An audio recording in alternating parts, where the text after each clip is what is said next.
माझं नाव माधव आहे. मी एक मुलगा असूनही स्वतःवर नेहमीच नियंत्रण ठेवलं आहे. असं म्हणतात की मुलं खोडकर असतात, पण मी मात्र तसा कधीच नव्हतो. माझे सावत्र वडील रमेशराव यांचा चेहरा नेहमीच एका विचित्र आणि विषारी हास्याने भरलेला असायचा. जणू एखादा शिकारी आपलं सावज असहाय्य पाहून कसा हसतो तसंच. एके दिवशी मी जमिनीवर बसून जेवत होतो. 2 दिवसापासून पोटात अन्न नव्हतं. आईने मला रमेश रावांच्या नकळत जेवायला दिलं होतं. मी जेवायला बसलो आणि पहिला घास तोंडात घालणार इतक्यात रमेशराव घरात आले.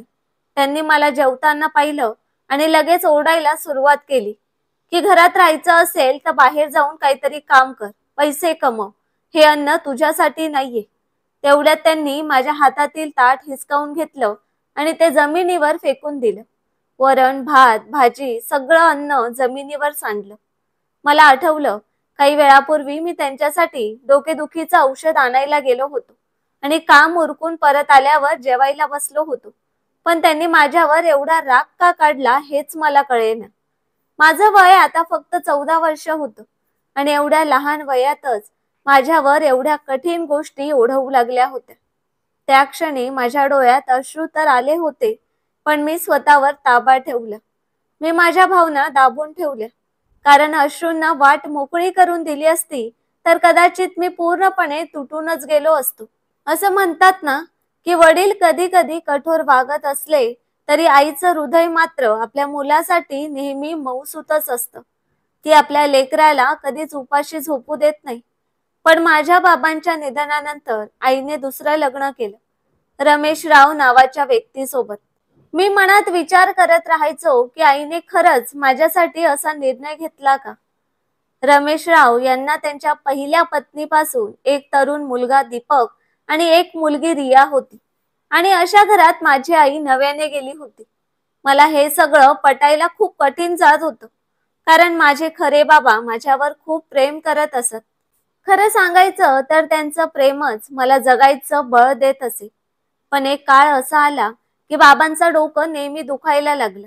आम्हाला वाटायचं की हे काही गंभीर नाही, थोडं थोडं दुखतंय तर बरं होईल. पण दुर्दैवाने तो बरं होण्याचा दिवस कधीच आला नाही आणि एक दिवस बाबा हे जग सोडून निघून गेले. बाबांच्या निधनाचा सर्वात मोठा धक्का मलाच बसला, कारण ते मला केवळ मुलगा नव्हे तर घराचा कुलदीपक मानत होते. ते नेहमीच म्हणायचे की माधव बाळा, तू माझा कुलदीपक आहेस, तू कायम चमकत राहिला पाहिजेस. त्यांच्या या शब्दांचा अर्थ मला तेव्हा कळत नव्हता. मी त्यांना विचारायचो की बाबा, तुम्ही असं का म्हणता. कदाचित त्यांना आधीच जाणवलेलं असावं की ते आमच्या सोबत जास्त काळ राहू शकणार नाही, म्हणूनच ते मला सतत मानसिक दृष्ट्या तयार करत होते. पण त्यांच्या जाण्यानंतर माझं संपूर्ण विश्वच अंधारात बुडालं आणि तिथूनच माझ्या संघर्षाची खरी सुरुवात झाली. खरं तर मी इतका लहान नव्हतो की माझा विचार न करता आईने दुसरं लग्न करावं. तरीही तिने बाबांचं घर विकलं आणि रमेश राव नावाच्या एका व्यावसायिकाशी लग्न केलं. रमेश राव यांचा लाकडांचा व्यवसाय होता. ते फर्निचर बनवायचे आणि त्यांचं स्वतःचं दुकान होतं. ते दुकानात स्वतः काम करायचे आणि त्यांचा मुलगा दीपक जरी शिक्षण घेत होता तरी तोही वेळ मिळेल तेव्हा दुकानात येऊन बसत असे. पण जेव्हा मी त्या घरात राहायला आलो तेव्हापासूनच रमेशराव मला तिरस्काराने पाहू लागले. त्यांची पहिली पत्नी मरण पावली होती आणि माझी आई दिसायला खूप सुंदर होती, त्यामुळे त्यांना ती आवडली असावी. दोघांची मुलं मोठी असतानाही त्यांनी एकमेकांशी लग्न केलं. आई रमेश रावांच्या घरात गेल्यावर पहिल्यापासूनच समाधानी होती, पण माझा आनंद मात्र हिरावला गेला होता. मला सर्वात जास्त दुःख याचं वाटायचं की माझे सावत्र बाबा माझ्यावर सतत अन्याय करत असत. काही वेळा ते माझ्यावर मानसिक आणि शारीरिक ताण आणायचे, पण आई समोर असूनही ती कधी काहीच बोलायची नाही. तिला कधीच माझी दया वाटली नाही. जणू ती त्या दिवशीपासून रमेश रावांची पत्नी झाली आणि तिचा एक मुलगा आहे हे विसरून गेली. रमेश रावांना त्यांच्या पहिल्या पत्नीपासून 2 मुले होती. एक 15 वर्षांचा मुलगा दीपक आणि 12 वर्षांची मुलगी रिया. त्या दोघांनाही मी आवडत नव्हतो आणि संधी मिळताच ते मला टोचून बोलायचे, त्रास द्यायचे. रमेश रावांनी मला कधीच त्यांचा मुलगा मानलं नाही. त्यांना आई बायको म्हणून मिळाली होती, पण मला मात्र एक क्षणासाठीही बाबांचं प्रेम मिळालं नाही. ते मला घरात नोकरासारखं वागवत असत. सगळी कामं माझ्याकडून करून घेत आणि आई नेहमी शांत राहायची. तिने कधीही माझी बाजू घेतली नाही. जर माझ्याकडून एखाद्या कामात थोडी चूक झाली तर रमेशराव आणि त्यांची दोन्ही मुलं मला जोरजोरात ओरडायची. पण आईने कधीही हे सांगितलं नाही की तो माझा मुलगा आहे, त्याला अशा प्रकारे ओरडू नका. जेव्हा मी पहिल्यांदा रमेश रावांचं माझ्याशी वागणं पाहिलं, तेव्हा मी आईला सांगितलं की आई, मला इथे राहायचं नाही. हा माणूस माझ्याशी चांगलं वागत नाही. तो कधीही मला प्रेमाने बघत नाही. तेव्हा आईचं उत्तर होतं की माधव बाळा, ते तुझे बाबा आहेत. ते तुला ओरडतात याचा अर्थ ते तुझ्या भल्यासाठी ओरडतात. तू चूक करू नकोस, मग ते तुला ओरडणार नाही. आईचं असं बोलणं ऐकून माझं मन फारच दुखायचं, कारण तिला मी माझा वाटेनासाच झालो होतो. माझ्या बाबांनी कधीच माझ्यावर हात उचलला नव्हता, पण रमेश राव मात्र दिवस रात्र मला ओरडत असायचे. ते नेहमीच मला बाजारातून काही ना काही सामान आणायला पाठवायचे आणि जर ते आणायला मला एखादा मिनिट जरी उशीर झाला तर ते लगेच माझ्यावर ओरडायचेच नव्हे तर कधी कधी हातही उचलायचे. घरातली झाडू मारणे, भांडी घासणे, अंगण स्वच्छ करणे ही सगळी कामं माझ्याकडूनच करून घेतली जात होती. माझे सावत्र भाऊ दीपक आणि सावत्र बहीण रिया त्यांची कामं सुद्धा माझ्यावरच ढकलायची. त्यांना काही हवं असेल, जसं बाजारातून एखादी वस्तू, तर ती देखील मला सांगितली जायची. त्यामुळे मला दिवसभरात एक क्षणही विश्रांती मिळत नव्हती. एकदा माझ्या सावत्र बाबांनी मी घेतलेलं जेवणाचं ताट जमिनीवर फेकून दिलं. तेव्हा दीपक आणि रिया माझ्याकडे पाहत हसत हसत म्हणाले, केवढीच भूक लागली आहे ना, मग जमिनीवर पडलेलं खा. मी काही वेळ शांत राहिलो, पण जेव्हा ते सतत माझी चेष्टा करत राहिले तेव्हा मी त्यांच्या डोळ्यात डोळे घालून म्हणालो की माझं नशीब वरच्याने लिहिलंय. माझे बाबा नेहमी मला आशीर्वाद देत होते की तू आमच्या घराचा कुलदीपक आहेस. आज माझ्या जीवनात अंधार आहे, पण एक दिवस मी नक्कीच उजळून निघेन. तेव्हा मला तुमच्या भाकरीची गरज भासणार नाही. हा क्षण माझ्या आयुष्यातील एक मोठा धडा होता. माझे बाबा जसे नेहमी सतर्क करत असायचे, त्यांच्या त्या शब्दांचे खरे महत्त्व मला त्या दिवशी जाणवले. रमेशराव खूपच चलाक होते. कदाचित म्हणूनच त्यांनी माझ्या आईला पूर्णपणे आपल्यात गुंतवून ठेवलं होतं. त्यामुळे ती कधीच माझ्या बाजूने बोलत नव्हती. रमेशराव नेहमी मला हीच गोष्ट ऐकवत, तू या घरात राहतोयस, पण तू माझं रक्त नाहीस. तुझ्या बाबांसोबतच मेला असतास तर बरं झालं असतं. आई समोर गोड बोलायचे, पण तिच्या पाठीमागे मात्र ते माझ्यावर तोंड चूक घेत. या सगळ्या गोष्टी मी शांतपणे सहन करत होतो. बाबांच्या काळात मी शहरातील एका मोठ्या खाजगी शाळेत शिकत होतो, पण आईने रमेश रावांसोबत लग्न केल्यावर मला शाळेत जाण्याची मुभा दिलीच गेली नाही. रमेश रावांचं स्पष्ट म्हणणं होतं की तुला शिकण्याची गरजच नाही. या घरात नोकर म्हणून राहा, तेवढंच पुरेसं आहे तुझ्यासाठी. शिक्षणासाठी लागणारा खर्च तुझ्या बाबांनी केला होता, पण आता मी तुझ्यासाठी काहीही करणार नाही. मी त्या घराचा नोकरच बनलो होतो.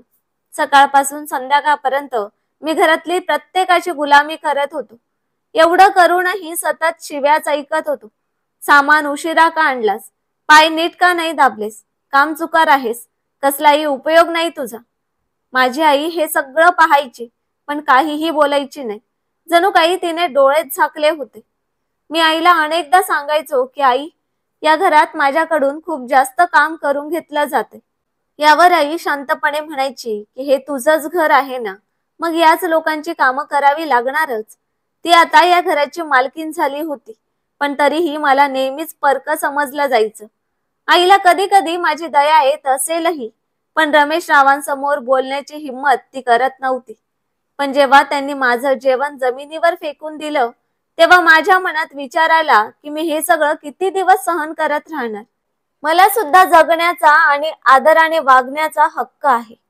हे सगळं मी फक्त माझ्या आईसाठी सहन करत होतो, कारण ती त्या घरात खुश होती. आणि जेव्हा मी रमेशराव किंवा त्यांच्या मुलांबद्दल काही सांगायला तिच्याकडे जायचो, तेव्हा ती उलट मलाच ओरडायची की जर तुझी आई इथे सुखी आहे तर तुला तिचं सुख बघवत नाही का? तू तिच्यासाठी इतकं सुद्धा सहन करू शकत नाहीस का? ती अजून म्हणायची की तुझी चूकच जास्त असते. तुला रमेश रावांचा उपकार मानायला हवं. की त्यांनी तुला या घरात राहू दिले? एकदा आई रागात येऊन म्हणाली की दीपक म्हणत होता की तू त्याचं दिलेलं काम नीट केलं नाहीस, सगळं गडबड केलंस. तुला समजत नाही का? जर तुला इथे राहायचं असेल तर या लोकांची सगळी कामं मनापासून करावी लागतील, नाहीतर हे तुला घराबाहेर काढतील आणि मला सुद्धा. मग तिने ठामपणे सांगितलं की तू इथून कुठेही जा, पण मी या घरातून कुठेच जाणार नाही. आईचं हे बोलणं ऐकून मी तिच्याकडे आश्चर्याने पाहत राहिलो. माझ्या वडिलांच्या मृत्यूनंतर ती इतकी बदलली होती की तिला आपला सख्खा मुलगाही आता परका वाटत होता. मी दीपकच्या वागणुकीबद्दल आईला सांगायला गेलो, पण उलट तिने मलाच ओरडलं. म्हणाली, आता यापुढे तुझं काहीच ऐकायचं नाही. तिचं माझ्याशी वागणं नेहमीच कठोर झालं होतं. ती इथे आल्यापासून पूर्णपणे बदलली होती. तेव्हा मी शांत राहायचो, कोणासमोर रडत नसायचो, पण एकटा असताना मात्र आसवं थांबत नसत. त्याचा माझ्या तब्येतीवर आणि शरीरयष्टीवर खूप वाईट परिणाम झाला होता. रमेशराव म्हणाले होते की हा मुलगा शाळेत जाणार नाही, याला या घरात नोकरासारखं ठेवायचं आहे. मी एकदा आईला म्हटलं की आई मला शिकायचं आहे, पण तिने फक्त डोळ्यांनी इशारा करत मला शांत बसायला सांगितलं. ती माझ्यासाठी काहीच करत नव्हती. तिच्या अशा वागण्याने माझं भविष्य काळोखात गेलं. माझा प्रत्येक दिवस पहाटे सुरू व्हायचा आणि सायंकाळपर्यंत घरातील सगळी कामं मीच करत असे. मला स्वतःसाठी क्षणभरही वेळ मिळत नव्हता. या घरात माझ्यावर प्रेम करणारा एकही माणूस नव्हता, अगदी माझी सख्खी आईही नाही. मी या घरात आपल्या मनाप्रमाणे जेवण सुद्धा करू शकत नव्हतो. दिवस नुसते ढकलत चालले होते. अशातच एक दिवस आई म्हणाली की तिला काही नातेवाईकांकडे जायचं आहे. मी तिला म्हणालो की मला पण सोबत घेऊन चल ना आई. पण तिने मला न नेता रियाला, माझ्या सावत्र बहिणीला सोबत नेलं. मी घरात कामात व्यस्त होतो. तिच्या डोळ्यात पाहिलं तेव्हा मला स्पष्ट जाणवलं, आता तिला माझ्याविषयी अजिबात प्रेम उरलेलं नव्हतं. तिने मला सोबत नेलं नाही ते वेगळं, पण जाताना 2 प्रेमाचे शब्द जरी सांगितले असते तरी मला समाधान मिळालं असतं.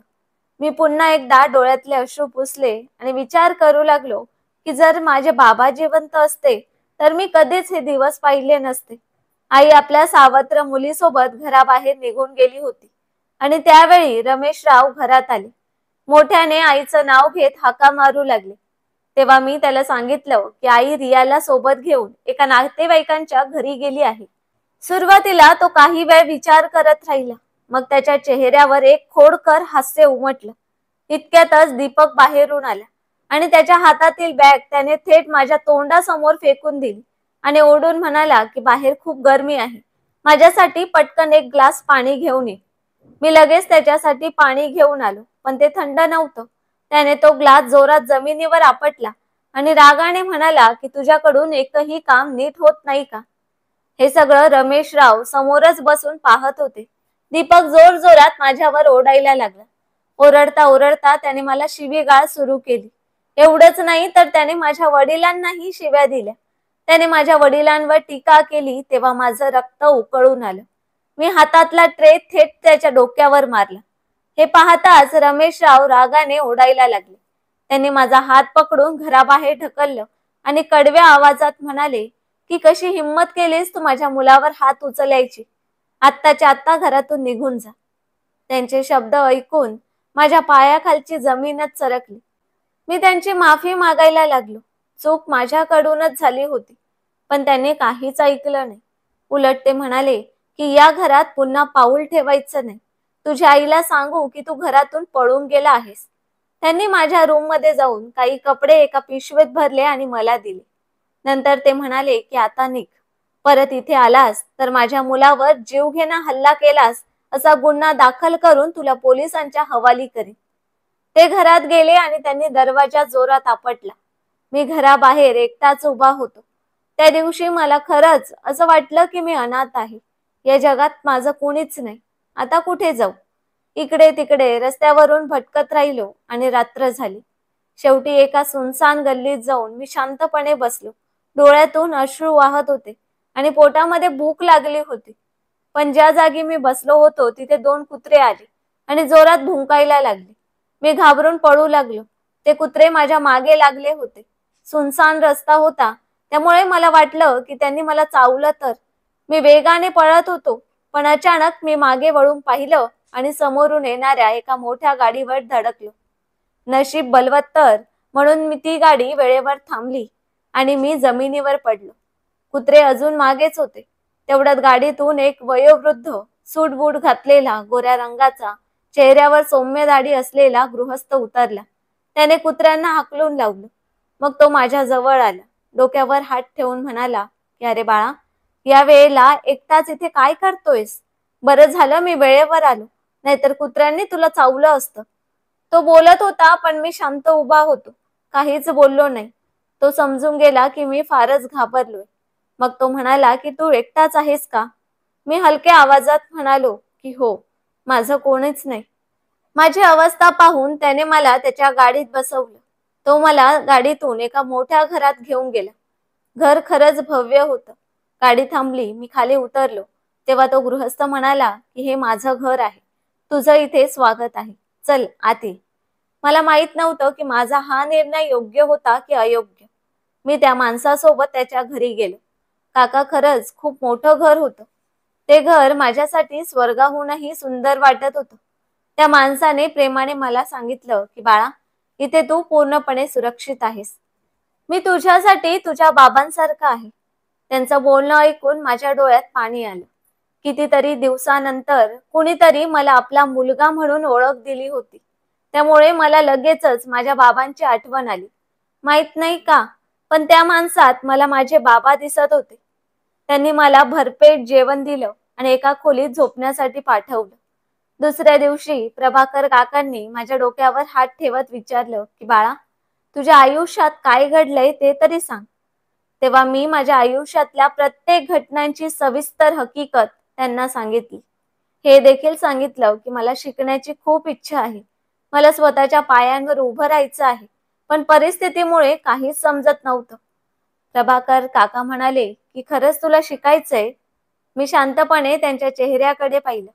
ते म्हणाले की मी तुझं संपूर्ण शिक्षण पूर्ण करणार आहे. त्यांच्या या शब्दांनी मला वाटलं की कदाचित नियतीने मला दुसरी संधी दिली आहे. त्यांनी प्रेमाने सांगितलं की बाळा, नियतीने तुला माझ्याकडे आणलंय. मी कधीच तुझा हात सोडणार नाही. हे ऐकून माझ्या मनात एक आशेचा किरण उमटला. मी म्हणालो की हो काका, मला शिकायचं आहे. मला आता थांबायचं नाही. प्रभाकर काकांनी मला त्यांच्या घरात राहण्यासाठी एक जागा दिली. खरं तर त्यांनी फक्त मला नाही तर माझ्यासारख्या अनेक गरजू मुलांना आधार दिला होता. त्यांचं पूर्ण कुटुंब एका अपघातात मरण पावलं होतं आणि त्यानंतर त्यांनी अशा अनाथ मुलांना आपला परिवार मानून त्यांचं पालन पोषण करायला सुरुवात केली होती. अशा प्रकारे माझ्या शिक्षणाची पुन्हा सुरुवात झाली. मी दिवस रात्र मेहनत करत होतो. क्लासमध्ये नेहमी पहिल्या क्रमांकावर राहण्याचा प्रयत्न करत होतो. मला स्वतःला आणि या जगाला हे दाखवून द्यायचं होतं की मी काहीतरी बनू शकतो. पण नशिबाचे खेळ अजून संपले नव्हते. प्रभाकर काकांच्या घरात महेश नावाचा एक मुलगा होता. त्यालाही त्यांनी माझ्यासारख्याच मदत करून घरात आणलं होतं. पण महेश एक गर्विष्ठ आणि कपटी मुलगा होता. त्याला प्रभाकर काकांची संपत्ती स्वतःच्या ताब्यात घ्यायची होती. म्हणून तो मला कायमच त्रास द्यायचा. घरातले इतर सर्व मुले माझ्याशी चांगले वागायचे, पण महेश मात्र सतत माझा तिरस्कार करायचा. एके दिवशी महेशने माझ्यावर चोरीचा खोटा आरोप लावला. त्याने प्रभाकर काकांना सांगितलं की त्याने त्याच्या खोलीत पैसे ठेवले होते आणि ते पैसे मी चोरले आहेत. हे ऐकून सुरुवातीला काकांना विश्वास बसला नाही. पण महेशने माझ्या सामानातून पैसे काढून त्यांना दाखवले. तेव्हा माझ्या पायाखालची जमीनच सरकली. पण देव माझ्या बरोबर होता. कारण जे पैसे महेशने दाखवले ते पैसे एका विशिष्ट पाकिटात होते. प्रभाकर काकांनी ते पाहताच ओळखलं आणि ते म्हणाले की महेश, मला तुझ्याकडून अशी अपेक्षा नव्हती. हे पाकिट मी तुला दिलं होतं आणि नंतर माधवला गरज असल्यामुळे मी ते पाकिट तुझ्या खोलीतून उचलून माधवच्या खोलीत ठेवलं होतं. जेव्हा मी तिथे गेलो तेव्हा माधव बाथरूम मध्ये होता. त्याला त्या पैशांबद्दल काहीच माहिती नव्हती आणि तू कोणतीही चौकशी न करता त्याच्यावर चोरीचा आरोप केलास. हे ऐकून महेश खजील झाला आणि प्रभाकर काकांची माफी मागू लागला. त्यावेळी महेश म्हणाला की मला असं वाटत नाही की माझी जागा दुसऱ्या कुठल्या मुलाने घ्यावी. मला असं सतत वाटत होतं की तुम्ही या मुलावर माझ्यापेक्षा अधिक प्रेम करत आहात. त्यामुळे कदाचित हा मुलगा माझी जागा घेईल. म्हणूनच मी त्याला तुमच्या नजरेतून खाली उतरवण्याचा प्रयत्न करत होतो. तेव्हा प्रभाकर काका थोड्या रागातच म्हणाले की हो, मी प्रत्येक मुलावर तितकंच प्रेम करतो. इथे राहणाऱ्या प्रत्येकासाठी माझ्या हृदयात वेगळी जागा आहे. त्यामुळे कोणाचीच जागा दुसरं कोणी घेऊ शकत नाही हे नीट लक्षात ठेव. जसं मी माधवला इथे आणलं तसंच तुला देखील मी एकेकाळी इथे घेऊन आलो होतो. तुला फक्त इथे राहायला जास्त काळ झाला म्हणून तू वेगळं वागायला लागलास हे बरोबर नाही. महेश आता सतत माफी मागत होता. त्यानंतर प्रभाकर काका त्यांच्या खोलीत गेले आणि मला देखील बोलावून घेतलं. मी खोलीत गेल्यावर त्यांनी महेशच्या वतीने माझी माफी मागितली. ते म्हणाले की बाळा, काही लोक तुला अशा प्रकारे पाडण्याचा प्रयत्न करतील. त्यामुळे तुला स्वतःची लढाई स्वतःच लढावी लागेल. कधीही स्वतःला कमजोर समजू नकोस. मी कायम तुझ्या सोबत आहे. फक्त तुला तुझ्या मार्गावर निष्ठेने चालत राहायचं आहे. त्यांच्या या शब्दांनी मला अधिक प्रेरणा मिळाली. मी मनाशी ठरवलं की आता पूर्ण लक्ष अभ्यासावरच केंद्रित करायचं. मग तो दिवसही आला, ज्या दिवसाची मी आतुरतेने वाट पाहत होतो. कित्येक वर्ष मेहनत घेतल्यानंतर माझी 12वीची परीक्षा झाली आणि निकालाच्या दिवशी मी चांगल्या गुणांनी उत्तीर्ण झालो होतो. मी प्रभाकर काकांना आनंदाने सांगितलं की काका, मी पास झालो. ते क्षणभर स्तब्ध झाले आणि लगेचच मला मिठी मारली. त्यांच्या डोळ्यात आनंद अश्रू होते. त्यांनी माझ्या यशाचा आनंद अगदी आपल्या मुलासारखाच व्यक्त केला. त्याच दिवशी प्रभाकर काकांचे एक मित्र घरी आले होते, जे एका मोठ्या विद्यापीठाचे संचालक होते. काकांनी त्यांना माझ्या ऍडमिशनसाठी बोलावलं होतं. त्यांनी माझी हुशारी पाहून लगेचच मला त्यांच्या युनिव्हर्सिटीमध्ये ऍडमिशन दिलं आणि स्कॉलरशिप मिळवून देण्यासाठीही प्रयत्न केला. हे ऐकून मला खूप आनंद झाला. मी त्यांच्या पाया पडलो आणि म्हणालो की मी तुमचा उपकार आयुष्यभर विसरणार नाही. ते म्हणाले की फक्त मेहनत करत राहा, मागे वळून पाहू नकोस. एक दिवस तू नक्कीच यशस्वी होशील. त्या दिवशी मला माझ्या बाबांची खूप आठवण आली. जर ते आज असते तर किती खुश झाले असते ना. पण नियतीने दाखवून दिलं की जर मनापासून प्रयत्न केले तर सर्व दरवाजे बंद झाले असले तरी वरचा मार्ग दाखवतोच. मी स्कॉलरशिपवर पुढील शिक्षण सुरू केलं. युनिव्हर्सिटी मधला पहिला दिवस होता आणि मी थोडंसं अस्वस्थ होतो. पण स्वतःलाच धीर दिला की सगळं ठीक होईल. आणि तितक्यात मागून आवाज आला, आपल्या कॉलेजचे टॉपर्स इकडे कसे आले? हा आवाज ऐकताच क्षणभर हृदय थांबल्यासारखं वाटलं. मी मागे वळून पाहिलं तर समोर दीपक उभा होता. तोच दीपक जो एकेकाळी मला माझी लायकी दाखवत असे आणि आपल्या वडिलांच्या सांगण्यावरून नेहमी माझ्यावर राग काढत असे. तो म्हणाला की तू इथे काय करतोयस? मला वाटलं होतं त्या दिवशी घराबाहेर पडल्यानंतर तू मेलाच असशील, पण तू अजूनही जिवंत आहेस आणि एवढ्या मोठ्या युनिव्हर्सिटीत कसा? मी स्वतःवर नियंत्रण ठेवत शांतपणे म्हणालो की मी माझ्या कष्टावर आणि योग्यता दाखवून इथे ऍडमिशन घेतले. तुझ्यासारखा वशिला लावून नाही आलोय. कारण मला माहित आहे की दीपक सुरुवातीपासून अभ्यासात फारसा हुशार नव्हता. तो बहुतेक वेळ त्याच्या वडिलांसोबत दुकानातच असायचा. माझं असं बोलणं ऐकून त्याच्या चेहऱ्याचा रंगच उडाला. पण तो म्हणाला की एक लक्षात ठेव, तू जितके उंचीवर जाशील ना तितक्याच उंचावरून खाली पडशील तर वेदना अधिक होतील. मी त्याच्या डोळ्यात नजर टाकली. अजूनही त्याच्या नजरेत माझ्याविषयी राग दिसत होता. मी काहीच प्रतिउत्तर दिलं नाही, कारण मला कळलं होतं की त्याचं हे वागणं माझं लक्ष माझ्या ध्येयावरून विचलित करण्याचा प्रयत्न आहे. पण मी मागे हटणार नव्हतो. मला त्याला उत्तर द्यायचं होतं, पण ते माझं ध्येय पूर्ण करून यश मिळवूनच. माझ्या मागील मार्क्समुळे युनिव्हर्सिटीतील काही लोक माझा आता आदर करायला लागले होते. पण दीपकने मला इथेही शांत बसू दिलं नाही. संधी मिळताच तो माझी चेष्टा करत असे. कधी कपड्यांवरून तर कधी वागणुकीवरून कमेंट करत असे. पण मी त्याच्या बोलण्याकडे कधीच लक्ष दिलं नाही. मी माझ्या अभ्यासातच मग्न होतो. कारण मी मनाशी ठरवलं होतं की दीपकच्या बोलण्यामुळे मी माझ्या यशाच्या वाटेवर कोणताही अडथळा येऊ देणार नाही. युनिव्हर्सिटीत मी सातत्याने मेहनत करत होतो. पण आयुष्य प्रत्येक वेळी आपल्याला हवं तेच देत नाही. कधी कधी ते अशा गोष्टी समोर आणतं ज्या आपली खरी परीक्षा घेतात. एका संध्याकाळी मी लायब्ररीत बसलो होतो. तेव्हा अचानक कोणीतरी माझ्या समोर एक पुस्तक ठेवलं आणि म्हणाले की कदाचित हे तुझ्यासाठी उपयोगी पडेल. मी वर पाहिलं तर एक सुंदर मुलगी माझ्या समोर उभी होती. निळा ड्रेस, डोळ्यात सुरेख काजळ, गोरा रंग आणि चेहऱ्यावर सौम्य हास्य. मी म्हणालो धन्यवाद, पण मला हे पुस्तक लागत नव्हतं. ती म्हणाली की मी पाहिलं आहे, तुला नेहमी हेच पुस्तक शोधताना, म्हणून वाटलं तुला मदत करावी. मी पुस्तक घेतलं आणि पुन्हा एकदा तिला धन्यवाद दिला. ती माझ्या समोर बसली आणि म्हणाली की माझं नाव नम्रता आहे. तू माधव आहेस ना? मी फक्त मान हलवून होकार दिला. ही माझी आणि नम्रताची पहिली भेट होती आणि तेव्हा मला माहित नव्हतं की हे एक सामान्य ओळख नाही, तर कदाचित एका भावनिक गुंतवणुकीची सुरुवात आहे. त्या दिवसानंतर माझी आणि नम्रताची मैत्री हळूहळू वाढत गेली. नम्रताच्या बोलण्यातल्या आपुलकीमुळे पहिल्यांदाच मी कोणासोबत मन मोकळं करून बोलायला लागले. पण एके दिवशी माझ्या मित्राने एक बातमी सांगितली की माधव, तुला माहितीये का, नम्रताचा साखरपुडा झाला आहे. हे ऐकून मी हातातलं पुस्तक खाली पाडलं. मला धक्का बसला. तिचं नातं ज्या मुलासोबत ठरलं होतं तोही आपल्या युनिव्हर्सिटीतच शिकत होता. प्रतीक नावाचा एक श्रीमंत घरातला मुलगा.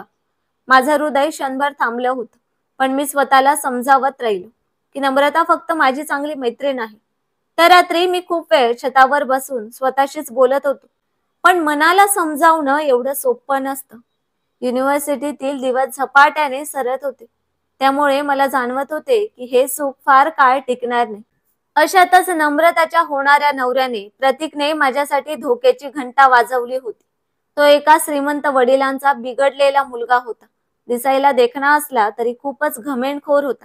त्याला वाटायचं की जगात फक्त पैशालाच किंमत आहे. जी गोष्ट त्याला हवी असायची ती मिळेपर्यंत तो शांत बसत नसे. पण मला माहित नव्हतं की नम्रताचा होणारा नवरा प्रतीक माझ्या अस्तित्वालाच धोका समजत होता. हळूहळू त्याचं वागणं बदलू लागलं. आधी तो माझ्याकडे दुर्लक्ष करायचा, पण आता तो माझ्याबद्दल अपमानास्पद बोलू लागला. एकदा त्याने स्पष्टपणे म्हटलं की नम्रताला तुझ्या मैत्रीची गरज नाही, तिला फक्त तुझ्याबद्दल दया वाटते. मी त्याच्या बोलण्याकडे दुर्लक्ष केलं, पण मनात खोल कुठेतरी अस्वस्थता निर्माण झाली होती. त्याने अजून एकदा टोमणा मारत म्हटलं की जर तू नम्रताकडे नजर ठेवत असशील तर लक्षात ठेव की ती तुझ्या लायकीची नाही. कुठे तू आणि कुठे ती. मी यावरही मौनच बाळगलं. पण आता त्याने माझ्या विरुद्ध एक मोठा डाव रचण्याचं ठरवलं होतं. एक दिवस युनिव्हर्सिटीत अफवा पसरवली की मी एका मुलीवर जबरदस्ती करण्याचा प्रयत्न केला आहे. सगळे विद्यार्थी माझ्या चरित्र्याबद्दल चर्चा करत होते आणि मला काहीच कल्पना नव्हती. जेव्हा मला ही गोष्ट समजली तेव्हा मी हादरलोच. मी कधीच कोणत्याही मुलीकडे चुकीच्या नजरेने पाहिलं नव्हतं. माझं चारित्र्य पूर्णपणे स्वच्छ होतं. पण एक व्हिडिओ होता ज्यामध्ये दाखवण्यात येत होतं की मी एका मुलीवर जबरदस्ती करत आहे. हा व्हिडिओ पूर्णपणे एडिट केलेला होता. ही बातमी संपूर्ण युनिव्हर्सिटीत पसरली होती. लोक माझ्याबद्दल अपप्रचार करत होते. प्रतीकचा डाव यशस्वी होताना दिसत होता. तो व्हिडिओ पाहून नम्रता सुद्धा माझ्यापासून दूर गेली. ती दुःखाने म्हणाली की माधव, मला तुझ्याकडून असं काही अपेक्षित नव्हतं. हे काय आहे सगळं? मला सांगायचं होतं की हे सगळं खोटं आहे, पण तिने माझं काहीच ऐकलं नाही. प्रतीकने प्रत्येक विद्यार्थ्याच्या मनात माझ्याबद्दल विष पेरण्याचा प्रयत्न केला. नम्रताने त्या बनावट व्हिडिओवर इतका विश्वास ठेवला की तिने माझ्यासोबत बोलणंही थांबवलं. पण मी ठरवलं की मी शांत बसणार नाही. माझ्यावर लागलेला हा आरोप खोटा आहे हे सिद्ध करूनच राहणार. मी थेट युनिव्हर्सिटीच्या डीन सरांकडे गेलो. प्रभाकर काका यांच्यामुळे माझी ओळख त्यांच्याशी झाली होती. मी डीन सरांना सगळी परिस्थिती सांगितली आणि ठामपणे सांगितलं की मी निर्दोष आहे. मी पुरावे सादर करू शकतो. त्यांनी मला वेळ दिला. IT डिपार्टमेंट मधील काही तज्ञांनी त्या व्हिडिओची बारकाईने तपासणी केली. त्यानंतर खरी गोष्ट उघड झाली. व्हिडिओ एडिट केलेला होता आणि मुद्दाम बनवलेला होता. ही बातमी सर्वांसमोर आल्यावर युनिव्हर्सिटीतील सगळे लोक अवाक झाले. जे कालपर्यंत मला बदनाम करत होते ते आज माना खाली घालून माझ्या समोर उभे राहिले. सत्य समोर आल्याबरोबर प्रतीकला युनिव्हर्सिटीमधून निलंबित करण्यात आलं. त्याच्या वडिलांनी त्याची बेइज्जती टाळावी म्हणून त्याला थेट कॅनडाला पाठवलं. नम्रता माझ्याशी पुन्हा बोलण्याचा खूप प्रयत्न करत होती, पण त्या दिवसानंतर मी तिच्याशी बोलणं पूर्णपणे बंद केलं. माझं पूर्ण लक्ष फक्त अभ्यासावर होतं. या घटनेनंतर मला एक गोष्ट स्पष्ट झाली की माझ्या यशाच्या वाटेवर अनेक काटे येणार होते, पण मी थांबणार नव्हतो. प्रतीक गेल्यानंतर नम्रता काही दिवस गप्प राहिली. शेवटी एक दिवस युनिव्हर्सिटीच्या गार्डन मध्ये नम्रताने माझ्याशी बोलायला सुरुवात केली. ती म्हणाली की माधव, मला तुझ्याशी एक महत्वाची गोष्ट बोलायची आहे. मी म्हणालो, हो बोल ना, तुला काय सांगायचं आहे? ती माझ्या डोळ्यात बघत म्हणाली की तू कधी विचार केला आहे का आपल्याबद्दल? एवढं बोलून ती थोडा वेळ थांबली. कदाचित पुढे बोलण्यासाठी तिला योग्य शब्द सापडत नव्हते. माझा अर्थ असा आहे की आय लव्ह यू. मला वाटतं आपण एकत्र आयुष्य जगावं, ती म्हणाली. ते ऐकून माझं मन क्षणभर स्तब्ध झालं. पण मी स्वतःला सावरत शांतपणे म्हणालो की नम्रता, असं काही होऊ शकत नाही. ती आश्चर्याने म्हणाली, का नाही? प्रतीक तर आता आपल्या आयुष्यातून निघून गेला आहे. आता तुला कुणाची भीती असण्याचं कारणच नाही. मी गंभीर होत म्हणालो की नम्रता, हे घाबरण्याचं नव्हे तर माझ्या आयुष्याचं, स्वप्नांचं आणि माझ्या आत्मसन्मानाचा प्रश्न आहे. माझ्या आयुष्यात आधीच मी खूप काही गमावलं आहे. मला असं वाटतं की माझी ओळख कोणाच्याही मागे लपवायची नाही. मला स्वतःच्या पायांवर उभं राहायचं आहे. नम्रता थोडा वेळ शांत राहिली आणि मग हळुवारपणे विचारलं की माधव, प्रेमासाठी तुझ्या हृदयात जागाच नाही का? मी हलकेच उत्तर दिले की प्रेम आहे, पण त्याच्याही पुढे माझी स्वप्न आणि माझा आत्मसन्मान आहे. तिच्या चेहऱ्यावर नाराजी स्पष्ट दिसत होती, पण मी माझ्या निर्णयामध्ये कोणताही बदल केला नाही. युनिव्हर्सिटी पूर्ण केल्यानंतर मी नोकरीसाठी अर्ज केले. एका नामांकित कंपनीमध्ये माझी निवड झाली. ही गोष्ट प्रभाकर काकांना सांगितल्यावर त्यांच्या डोळ्यात आनंद अश्रू आले. हे सर्व त्यांच्या मोलाच्या मदतीमुळे शक्य झालं. ते मला मिठी मारून म्हणाले की बाळा, आज तू सिद्ध केलं की मेहनत आणि सत्य कधीही वाया जात नाही.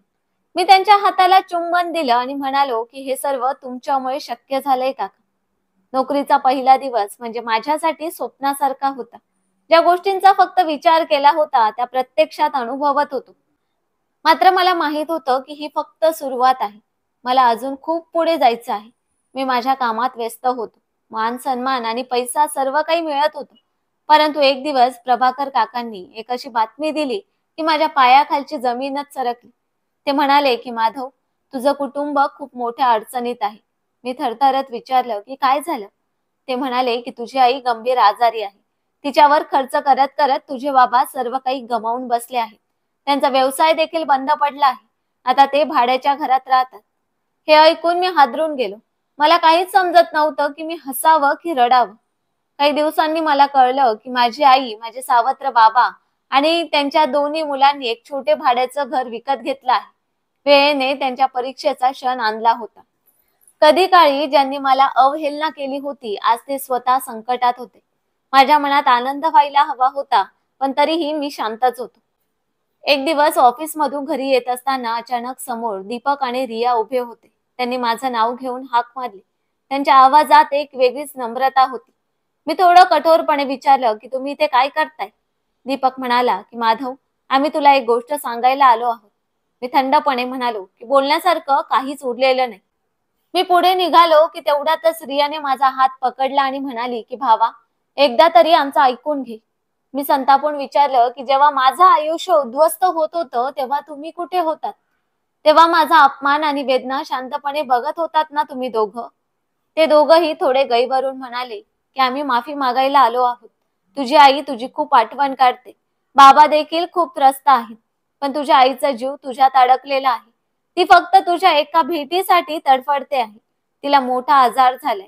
तिने अनेक उपचार घेतले पण काही उपयोग झाला नाही. बाबांनी आम्हाला पाठवलंय पण त्याहूनही जास्त आम्ही स्वतःहून आलो आहोत.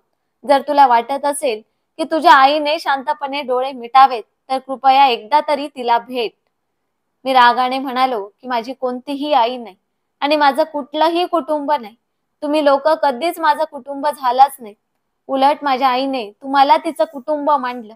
मी एकटाच आहे आणि एकटाच राहून समाधानी आहे. तुम्ही लोक इथून जाऊ शकता.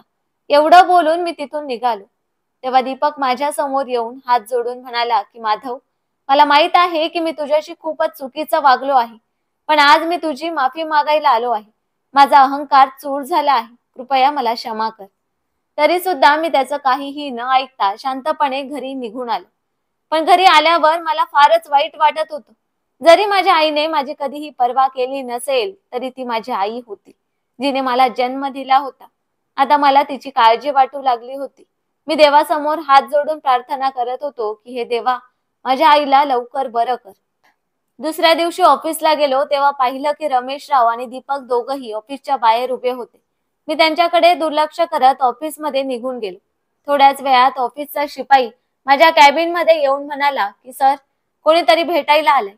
मी विचारलं कोण आहे? तो म्हणाला की एक गृहस्थ आणि त्यांचा मुलगा आलेत. तुम्ही त्यांना चांगलंच ओळखता. माझ्या लक्षात आलं होतं की कोण आहे. मी म्हणालो, ठीक आहे, त्यांना कॅबिनमध्ये पाठवा. दोघंही माझ्या कॅबिनमध्ये आले. आज रमेश रावांच्या चेहऱ्यावर ती पूर्वीची घमेंड नव्हती. त्यांच्या चेहऱ्यावर चिंता स्पष्ट दिसत होती. जणू ते फार मोठ्या अडचणीतून जात होते. दोघंही समोरच्या खुर्चीत बसले. रमेशराव हात जोडून म्हणाले की बाळा, आम्ही खूपच कठीण परिस्थितीतून जात आहोत. माझे सगळे व्यवसाय बंद पडले आहेत. दीपकला कुठेच नोकरी मिळत नाही. तो कुठेही काम करण्याच्या लायकीचा राहिला नाही. तूच त्याला इथे नोकरीवर घे. मी तुझं आयुष्यभर ऋणी राहीन.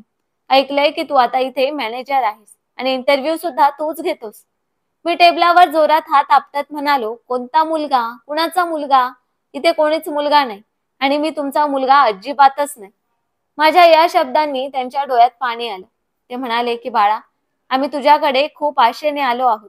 तुझी आई खूप आजारी आहे. ती मृत्यूसोबत झुंजते आहे आणि इकडे. एवढं बोलून ते रडू लागले. ते रडतच म्हणाले की आम्हाला आता जाणीव झाली आहे की आम्ही तुझ्याशी खूप अन्याय केला. आम्हाला माफ कर बाळा. मी थोडा वेळ शांत राहून म्हणालो की मग काय अपेक्षा ठेवता माझ्याकडून? ते म्हणाले की आम्हाला काही नको. फक्त तू आम्हाला माफ कर आणि दीपकला इथे नोकरीवर ठेव. निदान त्यातून थोडाफार पैसा येईल. घरात खाण्यासाठीही काही नाही. हेच ते लोक होते ज्यांनी माझ्या लहानपणी माझ्यावर अत्याचार केले होते. ज्यांनी माझं आयुष्य नरक बनवलं होतं. पण आज त्यांचं सगळं आयुष्य उद्ध्वस्त झालं होतं. मी म्हणालो की मी कदाचित माफ करू शकलो असतो, पण जे माझ्यासोबत घडलं ते विसरू शकत नाही. तरीही ठीक आहे, मी तुम्हाला माफ केलं आहे. लक्षात ठेवा, वेळ सगळ्यांचीच येते. तुमची वेळ होती तेव्हा तुम्ही माझा अपमान केला. पण माझी वेळ आली आहे आणि तरीही मी तुमच्यासारखं वागणार नाही. मी एक संधी देतोय. याचा अर्थ असा नाही की तुम्ही त्या संधीस पात्र आहात. मी ती संधी देतोय कारण मी तुमच्यासारखा नाही. तुमच्यात आणि माझ्यात फरक आहे. माझं बोलणं ऐकून रमेश रावांच्या डोळ्यात पाणी आलं. नंतर मी ज्या कंपनीत काम करत होतो तिथेच दीपकला नोकरी दिली. पण लवकरच संपूर्ण ऑफिसमध्ये ही गोष्ट पसरली की दीपक आणि रमेश रावांनी माझ्यासोबत काय केलं होतं. लोक यावर चर्चा करत होते, पण मी काहीही प्रतिक्रिया दिली नाही. उलट लोक माझ्या शांत स्वभावामुळे माझा आदर करायला लागले. आता ऑफिसमधील माझी प्रतिष्ठा अधिकच वाढली होती. लोक म्हणत होते की जर या मुलाने प्रतिशोधाचा विचार केला असता तर त्याने नक्कीच बदला घेतला असता. पण या मुलाने आपले मन मोठे करून क्षमा केली. मला तुम्हा सर्वांना हेच सांगायचं आहे की जर आपण त्यांच्यासारखं लोकांकडून सूड घेतला तर आपल्यात आणि त्यांच्यात काय फरक राहील? जर देवाने त्यांना त्यांच्या कर्माची शिक्षा दिली असेल तर पुन्हा त्यांना शिक्षा देणारा मी कोण? उलट त्यांच्यावर दया दाखवली म्हणूनच माझा सन्मान वाढला आणि मला आयुष्यात फक्त इज्जतच कमवायची होती. एक दिवस दीपक माझ्या कॅबिन मध्ये येऊन जोरजोरात रडू लागला. रडतच म्हणाला की तुला तुझ्या आईची आठवण येत नाही का माधव? चल ना, तुझी आई खूप आठवण काढते. तेव्हा सुद्धा मी मन मोठं केलं आणि माझ्या आईला भेटण्यासाठी त्यांच्या घरी गेलो. कितीतरी वर्षांनी मी त्या घरात पाऊल ठेवत होतो. त्या घराने माझ्यावर केलेले प्रत्येक अत्याचार मला आठवू लागले आणि जेव्हा मी माझ्या आईकडे पाहिलं तेव्हा माझ्या डोळ्यात अश्रू तरळले. मला तिला मिठी मारावीशी वाटली, पण ती त्या अवस्थेत नव्हती. मी तिला माफ केलं कारण ती मला पाहून हात जोडून होती. मी तिला म्हणालो की मी तुला माफ केलं आहे आई. आई, सर्वप्रथम मी तुझा मुलगा आहे हे तू विसरली होतीस, पण आजही तुझा दर्जा आणि हक्क मोठाच आहे. एवढं बोलल्यावर आईने शांतपणे डोळे बंद केले आणि ती हे जग सोडून गेली. आई गेली तेव्हा दुःख झालं, पण एवढं नव्हतं जेवढं त्या घरात राहत असताना होतं. कारण आईने दुसरं लग्न करून मला या घरात आणलं होतं आणि मी तिला हळूहळू बदलताना पाहिलं होतं. तेव्हा मला खरंच खूप दुःख झालं होतं. पुढे तिच्यावर अंतिम संस्कार झाले आणि माझ्या मनावरील एक ओझं हलकं झालं. कारण ज्या लोकांनी मला त्रास दिला होता त्यांना त्यांच्या कर्माची शिक्षा होताना मी स्वतःच्या डोळ्यांनी पाहत होतो. काही दिवस तसेच गेले. एक दिवस माझ्याच ऑफिसमध्ये माझी नम्रता सोबत भेट झाली. ती 1 वर्ष माझ्या प्रेमाची वाट पाहत होती. तिने पुन्हा आपले प्रेम माझ्या समोर मांडले आणि म्हणाली की तुझ्यासारखा माणूस मी कधीच पाहिलेला नाही. तुला माझं प्रेम दिसत नसलं तरी काही हरकत नाही, पण मी तुझ्यासोबतच लग्न करणार. मी तुझ्या उत्तराची वाट पाहीन. ती माझ्यासोबत लग्न करण्यासाठी कितीही वर्ष एकटी राहायला तयार होती, कारण तिचं प्रेम फक्त माझ्यासाठीच होतं. आता मी माझ्या यशाच्या सर्वोच्च शिखरावर होतो. मी स्वतःचा व्यवसाय सुरू केला होता आणि तो पूर्णपणे स्थिर झाल्यावर जेव्हा मी एक यशस्वी उद्योजक बनलो तेव्हा मी माझं नातं घेऊन नम्रताच्या घरी गेलो. तिचे बाबा मला पाहून खूप खुश झाले. त्यांनी आनंदाने आपली मुलगी माझ्या हाती दिली. अशा प्रकारे माझं आणि नम्रताचं लग्न झालं. मला माझं खरं प्रेम मिळालं आणि ज्या लोकांनी माझ्या आयुष्यात दुःख दिलं होतं, त्यांच्याही प्रत्यक्ष वा अप्रत्यक्ष बदला पूर्ण झाल्या. आज मी आणि नम्रता दोघंही सुखाने संसार करत आहोत. तर मित्र आणि मैत्रिणींनो, या कथेतून आपल्याला शिकायला मिळतं की कोणी चुकीचं वागलं तरी आपण त्यांच्यासारखं वागू नये. माफ करणं ही मोठेपणाची निशाणी आहे. बदला न घेता चांगुलपणानेच खऱ्या अर्थाने यश आणि इज्जत मिळते. आणि तसेच आपण आपल्या आयुष्यात प्रामाणिकता आणि नीतिमत्ता टिकून ठेवली तर आपण स्वतःच्या आयुष्यातही मोठा बदल घडवू शकतो. तुम्हाला काय वाटते मित्रांनो? कमेंट्स करून नक्कीच सांगा. आणि कथा आवडली असेल तर व्हिडिओला लाईक, शेअर आणि सबस्क्राईब करायला विसरू नका. धन्यवाद.